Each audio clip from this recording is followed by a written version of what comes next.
What was my motivation or motive for releasing the video of the minister? You are going to see it by yourself now, and let us put it out to public opinion or judgments together.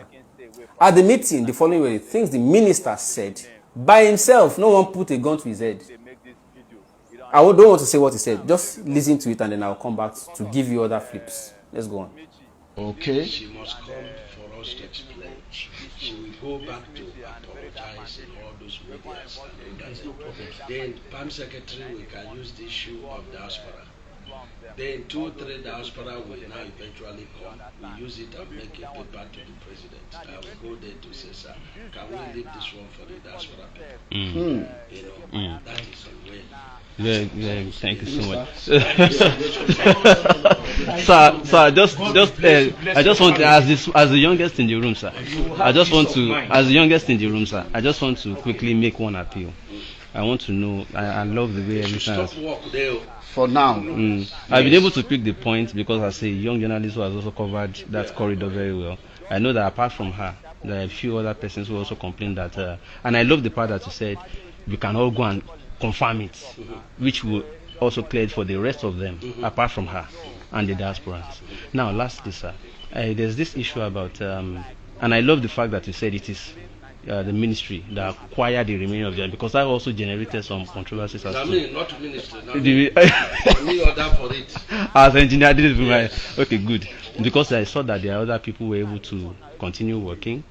Well, she said I want to stop. That maybe it's because of nobody is working. Because last time I checked, sir, I saw that there's a filling station already. That so I just want to confirm this controversy about 500 meters from the actual meters setback for the rest of other people who have land along across the corridor, just to establish. I don't want to establish.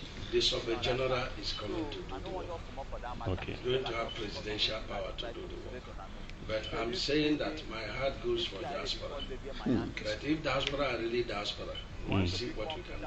Okay, thank you, sir. Yes, that is the point. I just think, sir, thank you once again, sir. We want just 3 weeks.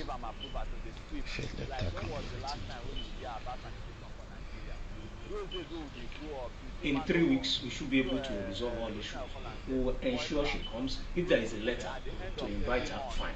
No. It's you people that are the letter now. Okay. We will give her confidence. The feedback will and be. there is no.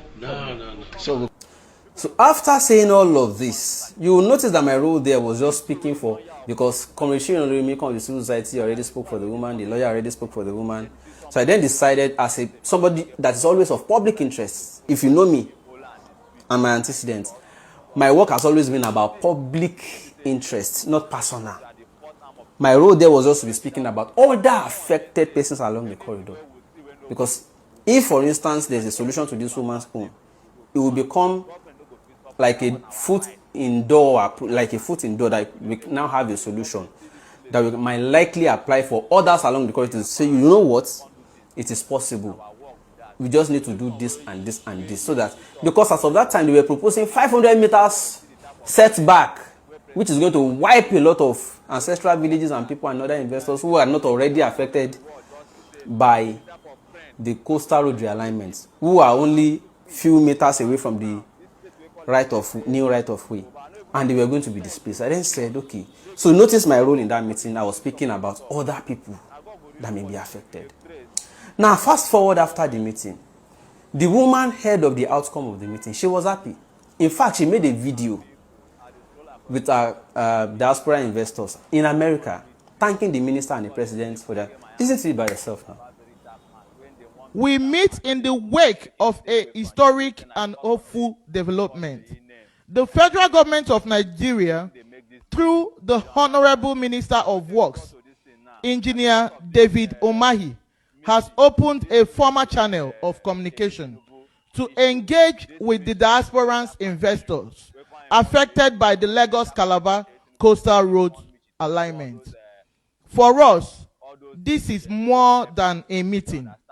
It is a defining moment of dialogue, restoration, and reconciliation. Let me begin by commending President Bola Ahmed Tinubu and the Honorable Minister of Works, Engineer Dave Umahi, for showing courage and statesmanship by listening to the cry for justice and opening the door for peaceful engagement. We want to say that we thank the Federal Republic of Nigeria for hearing our voice.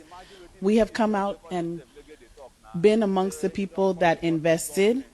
We've also spoken out when our investments got demolished. And we want to thank the Federal Republic for now hearing our voice. If someone have told me today that we'll be singing praises to the Minister of Works, I would have called it a lie. But today, we mark just the opening of the dialogue. We mark a turning point in Nigeria investment narratives. So now, after making this video in the media, everybody already saw it and we're happy that, oh, this matter is finally coming to a close. We thought we had closure. Then they now requested for a date so that diaspora investors who want to come with her can prepare. Some of them will have to take leave from work, as far as they know the date. So they were asking for what date so that we can prepare, like obtain leave from work, so that we can travel to Nigeria. A letter was sent to the ministry. The ministry replied the letter. It's on the screen, see it. The letter is asking them to send some documents preparatory to the meeting. Say, ahead of the meeting, we saw your letter asking for the date, or ahead of the meeting, supply the following documents relating to your claim or relationship with the subject matter land, right? That should be on the 25th of September that the letter was issued by the ministry asking for this document. Guess what? 4 days after, 29th of September, the minister conducted the media and took them to the woman's land and reversed, denied everything he said at the meeting and said, I never promised her such a thing. No, watch it by yourself. And let me make it very clear that I never invited WINHOMES for any negotiation. I never called them for any meeting. The matter is closed in court. The matter is with Surveyor General is here with us, and that is the fact. So the woman then started asking, did you guys misrepresent the minister? Did you say this or not say this? I said, but madam, even if we lied to you, the letter they wrote asking you to prepare some documents that we were still preparing before the sudden twist of plot. Did that letter also lie, or did we make up the letter? Our own role was to intervene, to see how both parties can resolve amicably. And our own role is done. But as it looks now, there's a twist in plot. Whatever was responsible for it, I don't know.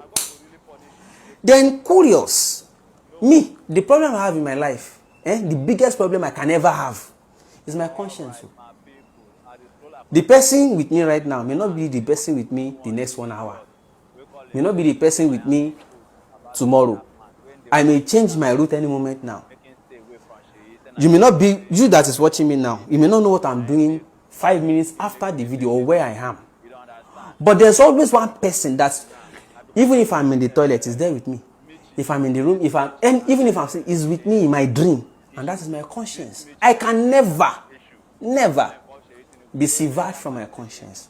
So I can't lie to my conscience. And my conscience is very strong. It worries me like, I didn't remember, maybe we recorded that day. Let me see if we captured the entire, especially the part where the minister promised. That recording became useful. Madam, see it by yourself. Listen. Although I didn't ask her to publish. But if she feels that is the way she can vindicate herself, she has decided to do it. But I did never. Have you seen it on my page before? I never did. But with the threat the minister made, it has become important, therefore, to set the record straight. Mr. Minister denied what he said. I don't want to say lied. But you saw it by yourself. So be the judge. Now, the Ministry of Works is public office. Or like every other ministry office or any agency of anything government office, is office of public trust. And is only entrusted to people that should be reliable and transparent and accountable. Not people you can't hold to their own words. And I'm worried. That is just one person, for instance. Nigeria is a country of over 200 million people. according to census estimation. How many more thousands, hundreds, or millions others will be victims of politicians like this if we can't expose the truth so that everybody can start to sit right? No personal issue with the minister. Do you know why I'm happy? He didn't ask me to apologize for lying against him. He only asked me to apologize for revealing the truth to his own confession. His confession in that public office about a public interest matter. Not gossip about his family, not about his privacy or life. Public interest matter. At a meeting in public office. I then use the information to clear confusion in the air. I'm apologizing to the whole world now. If that is a fault or wrong, forgive me therefore. But this one, I don't do it. So that I can be free from my own conscience. Do what you may with that information. You know, truth heals if we are ready to swallow the pill. I only told the truth and nothing but the truth. So these people are public officials. They will definitely leave office. But the relics, wreckages, destructions, or damages they may have done by their reckless unaccountability and everything that they are doing, who will bear the brunt? I leave you to answer that question.